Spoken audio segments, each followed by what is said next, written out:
দুই ধরনের ব্যক্তিকে মনে রাখতে হয়, যিনি বিপদে ফেলেছিলেন এবং যিনি বিপদে পাশে দাঁড়িয়েছিলেন।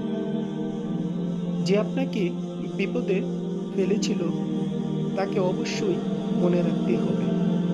কারণ আপনি যদি তার সাথে ওঠা বসা করেন তাহলে ভবিষ্যতে সে আপনাকে আবার বিপদে ফেলতে পারে। তাই অবশ্যই তাকে মনে রাখতে হবে। আর যিনি আপনার বিপদে পাশে দাঁড়িয়েছিলেন তাকেও অবশ্যই মনে রাখতে হবে। কারণ বলা যায় না কার বিপদ কখন আসে। যদি তার বিপদ আসে, আপনিও যেন তার বিপদে পাশে দাঁড়াতে পারেন। আর যদি আপনার বিপদ আসে, আপনি যদি তাকে মনে রাখেন তাহলে বিপদের সময় আপনি তাকে ডেকে নিতে পারবেন।